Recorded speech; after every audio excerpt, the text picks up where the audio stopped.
Mentioned Pat Nagle got that call up from ECHL Reading, where he spent the majority of his career nearing that 200-win milestone before he got the call here. He's been great. 5 wins, unbeaten in 8 appearances. We were actually going to sit him down to talk to him before we found out that he was a member of Team USA, but he was able to share a little bit more of how the unexpected opportunity arose.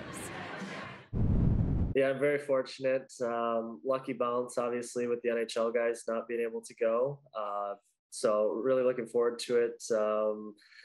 Kind of heard some rumblings a couple of weeks ago, maybe a month ago or so. And once your name's even on the list, you're excited. It's an honor to be there in the mix. And then I didn't really know if it was a big list, little list, kind of where I fell in there. And then as I talked to Lappy and Brady some more and found out there might be an actual chance, it was pretty neat.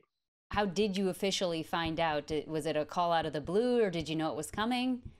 I didn't actually. John Van Beesbroek, he's the GM. He called, so that was pretty fun. I actually got a text from him before, and so I kind of knew maybe something was up. But it was pretty funny actually. Brady was texting me that morning and was kind of like, "Hey, what's going on? Have you heard anything more? Like, really excited. This could be a great opportunity for you." And I was kind of like, that's weird. Like, we had been talking about some other stuff, but then he brought that stuff up, and so I figured maybe he had been on the phone earlier that morning and kind of had an idea that I might be finding out that day. Did you ever think at age 34 you'd get the opportunity to represent your country? I did not, no. Yeah, it'll be pretty special to put the jersey on and go from there. But yeah, it's something you think about when you're a little kid, and so it'll be pretty neat to see it all come to fruition. You've played with 5 AHL teams, 5 ECHL teams. You're going to be a part of the Olympic team, so you've moved around a lot in your career. Is that easier for a goalie, where you just come into a situation and stop the puck to dumb it down? Or is it difficult, and is it something you've had to work on to be able to handle?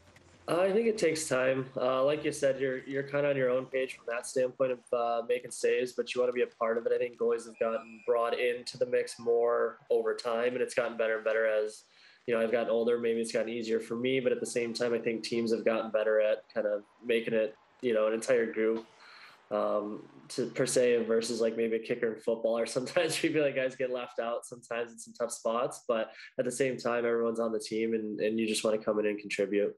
What's it been like since you joined the Phantoms? You were nearing a pretty big milestone win in the ECHL, but is it still exciting to get that call up and to be able to come in and contribute like you have so far? Yeah, it's been great. I think anytime we're all competitive and you just want to strive to do well wherever you're at and keep climbing the ladder. And so for me, seeing some familiar faces, it looks like they had a lot of guys returning from past years. It's a good group. It's a lot of great guys, and they brought me in. Lappy's made it a fun locker room to be in. He demands a lot, wants a lot out of everyone, but it's nothing that he didn't do or wouldn't do. But he's still very energetic, and it allows us to still have fun while doing it, which it's a fun atmosphere to be around. How would you evaluate your own game and maybe how you've continued to improve over the last few seasons, now a decade into your career? Yeah, it hit probably about 5 years ago when I got back into the Detroit system, and I was fortunate to be there for a while and just kind of reinventing my game from the standpoint of what I was doing obviously wasn't working. I was struggling in the minors, and they were able to just kind of grow that. And then to come here, it's been great of just getting the opportunity to play.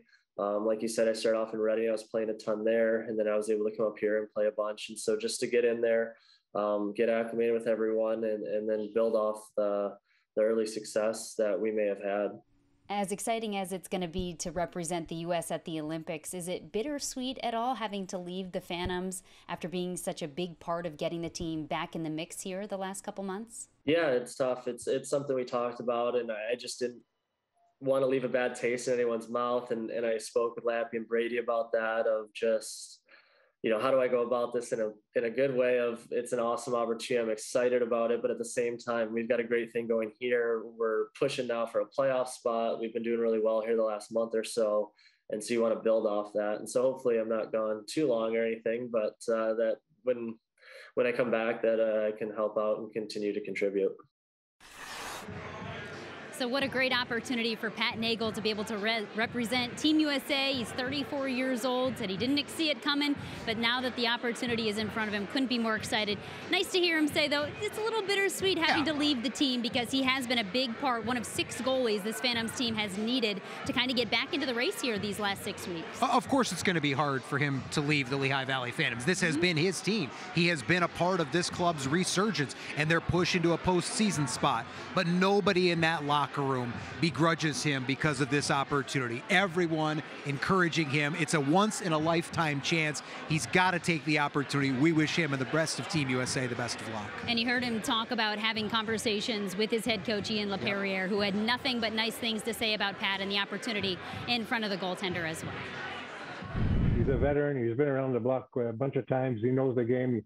East Coast League, but one of the best goalie ever down there. American League, he touched that too. And now the Olympic, I'm so happy for him. You know, I don't want to see him go because he's helping us out, but at the end of the day, I'm happy for the person. He gives us everything. Every night he's in there, he gives us everything he can. And to get rewarded like that, I can be happy. He's going to do great there. It's a great experience. It's a one in a lifetime experience. You know, I've never been an Olympian, and not too many people can say they were Olympians, and he's going to be one of them. So Pat Nagle headed to Beijing, said he will head to LA at the end of this month and then make the trek overseas. But he said, don't worry, I'll be back for the last half of the season there. I said, don't worry, they'll probably be playing, what, 50 games the final 2 months of the season? Oh, goodness. Things continue this way. Knock on wood, I hope not.